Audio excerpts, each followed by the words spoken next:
వాళ్ళ అక్క ఇప్పుడు చికెన్ కారం తెగ వైరల్ అవుతుంది కదా, అది ఎలా చేయాలో చూద్దామా. ముందుగా అయితే 1/2 కేజీ చికెన్ తీసుకొని ఇందులో నుంచి 200 గ్రామ్స్ చికెన్ తీసుకొని సన్నగా ముక్కలు అయితే కట్ చేస్తున్నాను. నేనైతే మొత్తం చికెన్ చేయట్లేదు, ఫస్ట్ టైం కాబట్టి 200 గ్రామ్స్ చేస్తున్నాను. ఎలా వస్తుందో ఏంటో అని చెప్పేసి ఇప్పుడు వీటిని అయితే శుభ్రంగా కడిగేసి ఇందులోకి అయితే 1/2 teaspoon salt, 1/4 teaspoon పసుపు వేసి మ్యారినేట్ చేసి పక్కన పెట్టుకుందాము. ఈ చికెన్ కారంలోకి కావాల్సిన ఇంగ్రీడియంట్స్ రెడీ చేసుకుందాము. స్టవ్ పైన ప్యాన్ పెట్టేసి 2 టేబుల్ స్పూన్ ఆయిల్ వేసేసి ఒక పెద్ద ఆనియన్ ఇలాగ సన్నగా ముక్కలు కట్ చేసి వేసుకోవాలి ఫ్రైడ్ ఆనియన్స్ కోసము. పక్కన ఇంకో ప్యాన్లో 2 టేబుల్ స్పూన్ ధనియాలు, 1 టేబుల్ స్పూన్ జీలకర్ర వేసేసి అవి ఫ్రై చేసి ఒక బౌల్లో తీసుకోవాలి. అంతలోపు మన ఫ్రైడ్ ఆనియన్స్ ఫ్రై అయ్యాయి, అవి తీసి ఒక బౌల్లో పెట్టుకోవాలి. ఇదే ప్యాన్లోకి 10 ఎండుమిరపకాయలు వేసి ఫ్రై చేసి పక్కన పెట్టుకోవాలి. అవి తీసిన తర్వాత చిన్నులపాయలు ఒక గడ్డ అయితే పొట్టు ఒలుచుకొని అవి కూడా వేసి గోల్డ్ కలర్ వచ్చేంత వరకు ఫ్రై చేసుకోవాలి. మళ్ళీ అదే ప్యాన్లో ఒక కరివేపాకు రెబ్బ వేసుకొని ఆయిల్లో ఫ్రై చేసి పక్కన పెట్టుకోవాలి.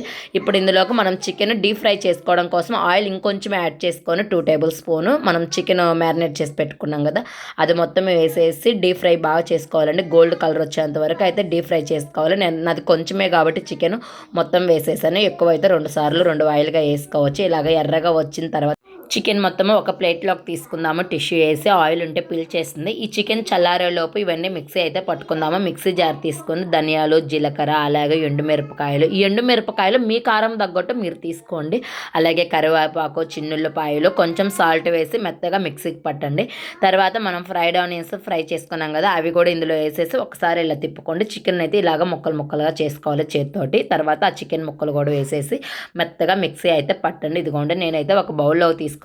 టేస్ట్ ఎలా ఉందో చూద్దాము. పర్లేదు, బాగానే ఉంది, నాట్ బ్యాడ్, ఓకే. పిల్లలకైతే బాగా నచ్చింది.